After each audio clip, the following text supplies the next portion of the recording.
Assalomu alaykum aziz vatandoshlar. Bugungi ko'rsatuvimiz bugungi kundagi eng dolzarb bo'layotgan, butun jahonni larzaga keltirayotgan Eron urushi haqida bo'ladi. Endi bu masalada juda ham ko'p ma'lumotlar kelyapti. Ochig'ini aytganda, qaysi biri asosli, qaysi biri yolg'onligini ham tushunish qiyin bo'lib qolyapti. Lekin bugungi kundagi voqealarni agar isbotlari bilan, videolari bilan ko'radigan bo'lsak, shu narsa ma'lum bo'ladiki, bu urush darhol tugamaydi. Buni yaxshigina ta'siri bo'ladi va fikrimcha yaxshigina cho'ziladi.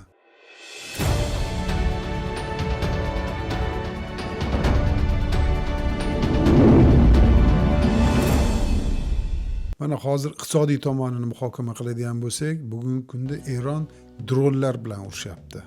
AQSh esa millionlab dollar pul sarflayapti. AQSh va Isroilning Eron bilan bo'lgan to'qnashuvi oddiy bir haqiqatni ko'rsatmoqda.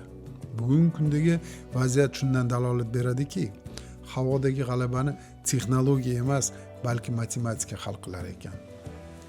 Hozirgi urushda Eron ko'p miqdorda dron ishlatmoqda. Shahed 136 dronlari taxminan 20-50 ming dollar atrofida turar ekan. Bu juda oddiy qurilma. Kichik dvigatel, navigatsiya tizimi va portlovchi qism.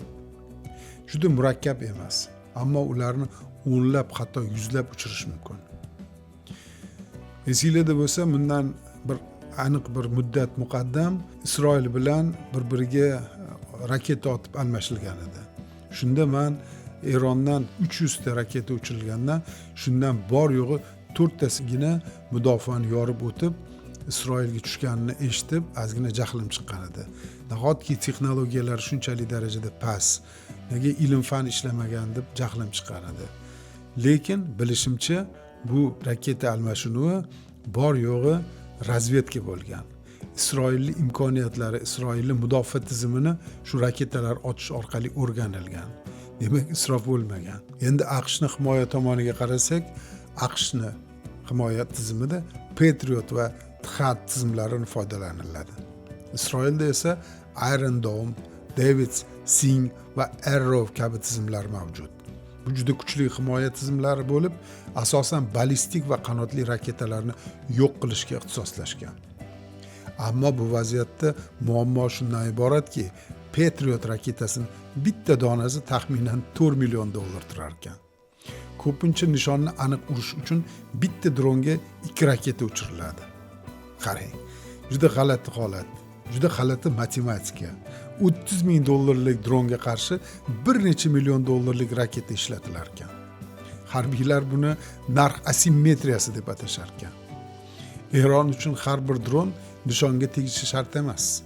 Ularni doimiy ravishda uchirib turishni o'zi yetarli. Havo himoya tizimi to'xtovsiz ishlab turadi.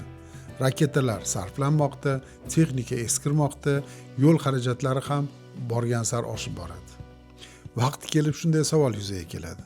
Xo'p, bu dronni ura olamizmi? Emas, balki bunday jangni qancha davom ettira olamiz degan savol tug'iladi. Aslida bu urush sanoat va iqtisod raqobatiga aylanadi. Ya'ni qaysi biri avval tugaydi? Arzon dronlar oqimimi yoki qimmat raketalar zaxirasimi? Isroil bu muammoni qisman Iron Dome tizimi bilan hal qilishi mumkin. Undagi Tamir raketasining narxi dron narxiga yaqinroq. Lekin kattaroq xavflarga qarshi yanada qimmatroq raketalar kerak bo'ladi. Shuning uchun AQSh va Isroil bu urushni iqtisodiy tomonini o'zgartirishga harakat qilmoqda. Ular arzonroq raketalarni izlayapti. Radioelektron kurashni kuchaytiryapti va lazerli havo himoya tizimlarini rivojlantiryapti. G'oya juda oddiy. Agar dronni yo'q qilish narxi dron narxiga teng bo'lsa, muammo kamayadi. Asosiy xulosa esa zamonaviy urushlar ko'proq iqtisod va ishlab chiqarish urushiga aylanmoqda va eng xavfli savol ba'zan kimni quroli kuchliroq emas, balki kimda uzoqroq vaqtga yetadigan resurs bor degan savol yuzaga keladi. Azizlar, bu urushni albatta nafaqat Eron, Isroil va Amerika Qo'shma Shtatlariga ta'siri, balki qo'shni davlatlarga ham ta'siri bo'lyapti.